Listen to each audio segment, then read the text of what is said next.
Thank you, Mr. Chairman. We express our gratitude to the Assistant Secretary General of the United Nations, Miroslav Gencha, for his report.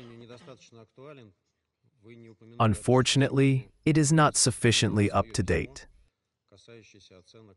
You did not mention that today we circulated our letter regarding the assessments of the letter you referenced, the German one, and issues related to the German investigation.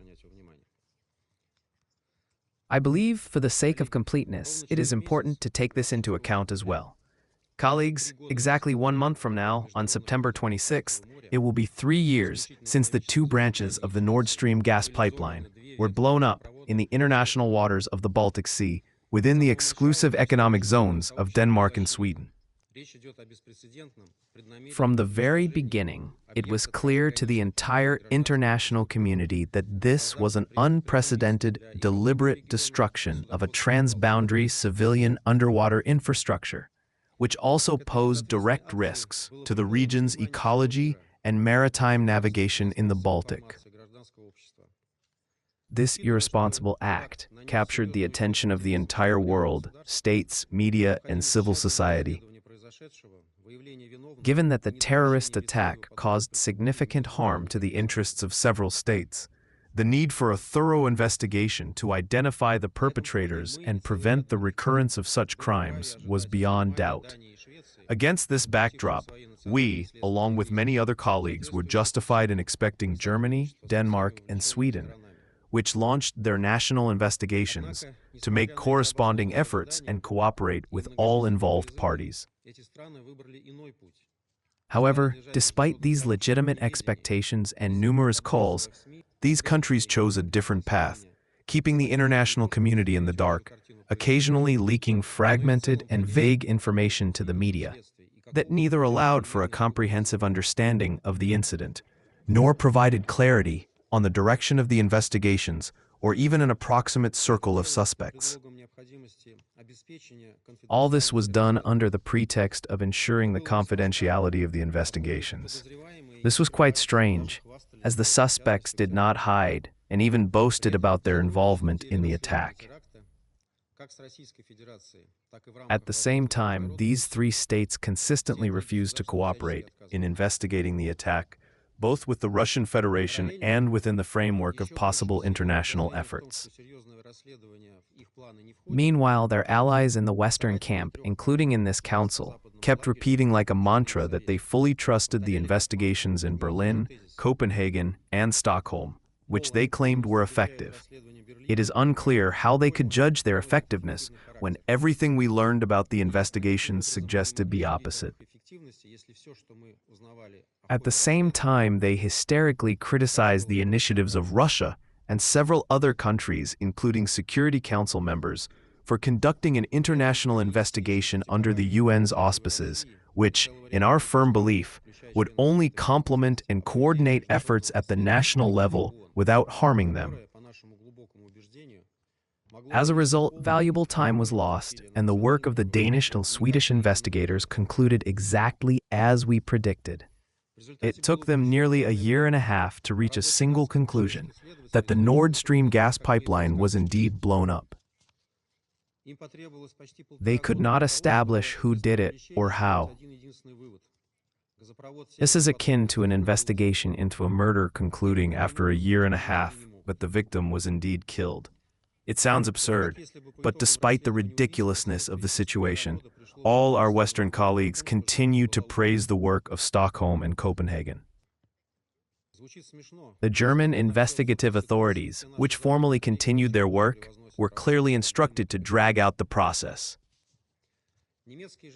After all, as soon as their work is completed, the Western camp will have no remotely convincing arguments against an international investigation. And now, almost 3 years later, Berlin announced a new development in the case. As Mr. Gencha mentioned, according to a press release from the German Federal Prosecutor's Office, on the night of August 20th to 21st, a Ukrainian citizen named Sergei K. was detained in the Italian province of Rimini, based on a European arrest warrant issued by the German Federal Court. He is accused of being part of a group allegedly responsible for directly carrying out the pipeline bombing. In essence, that's where the novelty and specifics end. However, official statements from Berlin authorities were immediately picked up and sensationalized in every possible way by German and international media. The outlet Der Spiegel continued to push the narrative of Ukrainian involvement in the attack as an irrefutable fact.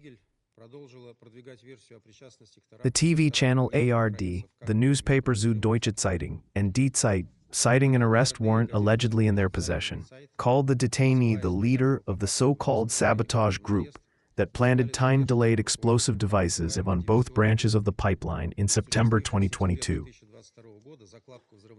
The aforementioned Sergei K. allegedly commanded the failing yacht Andromeda, on which the supposed terrorists traveled, but did not participate in the dives.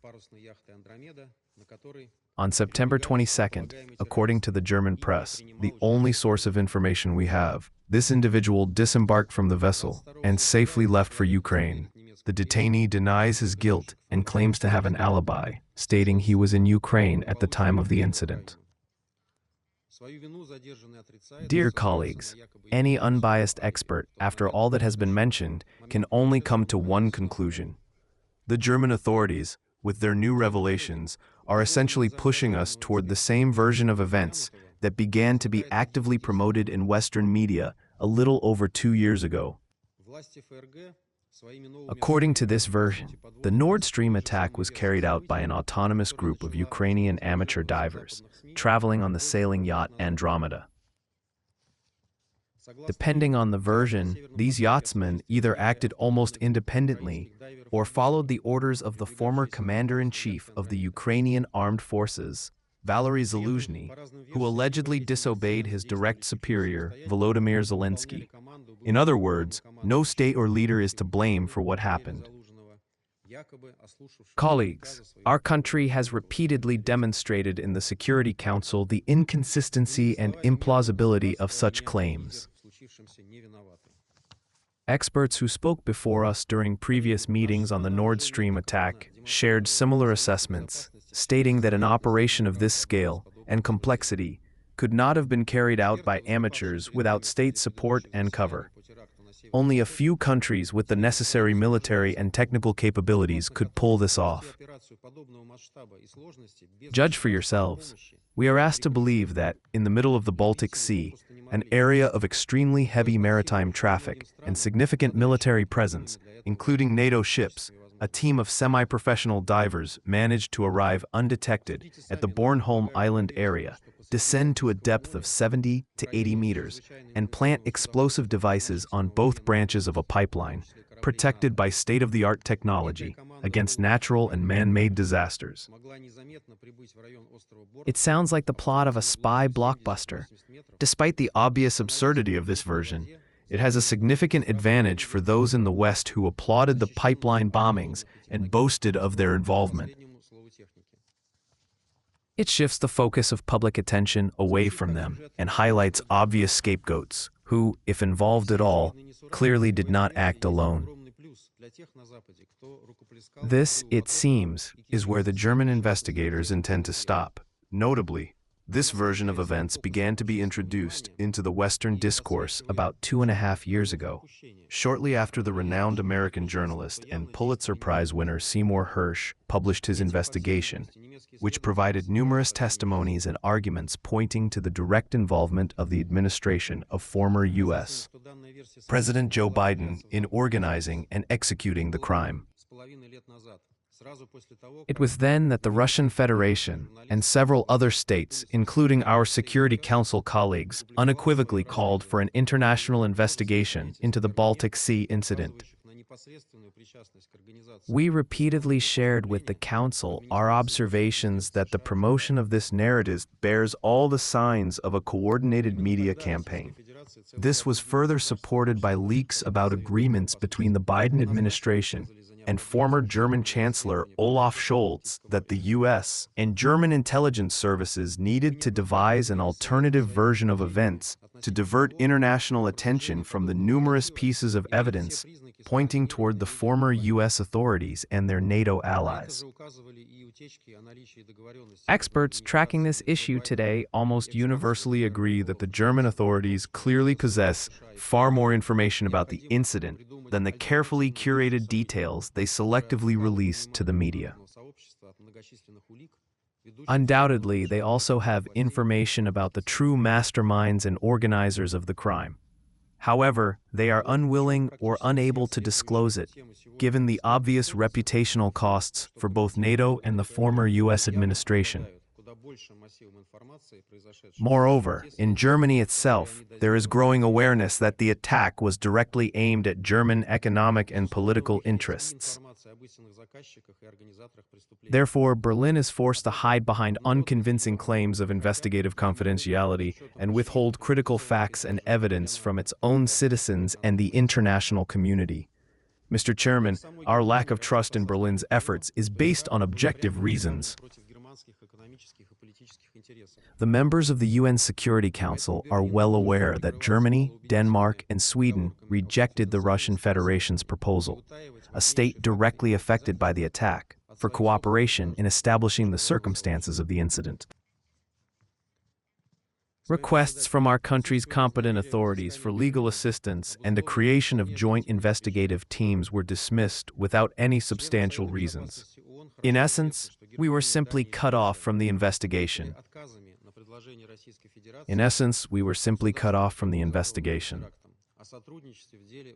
Moreover, Germany continues to grossly violate its other international obligations, particularly those arising from the International Convention for the Suppression of Terrorist Bombings and the International Convention for the Suppression of the Financing of Terrorism. In the end, 3 years after the Baltic Sea attack, we are left with the following. 2 key states in whose economic zones the attack occurred concluded their investigations with 0 results. The third is focusing all its efforts on a version that essentially reduces a major incident involving an attack on transboundary energy infrastructure, which, by the way, supplied the European population with energy resources at favorable prices, to a technical crime committed by a group of unprofessional individuals driven by personal motives. Meanwhile, the critical question of who the real masterminds and those who covered for the perpetrators were is deliberately sidestepped. One might think that if Danish, Swedish, and German investigators conducted an investigation on any other issue important to Western elites in this manner, the public, including in Europe, would accuse them of incompetence, and they would be absolutely right.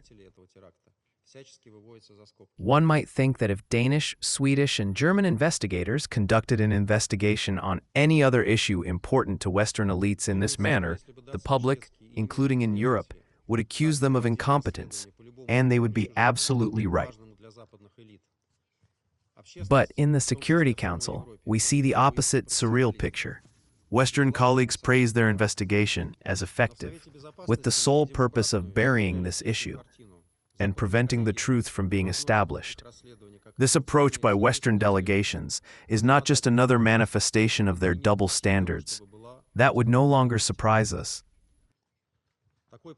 This approach by Western delegations is not just another manifestation of their double standards. That would no longer surprise us.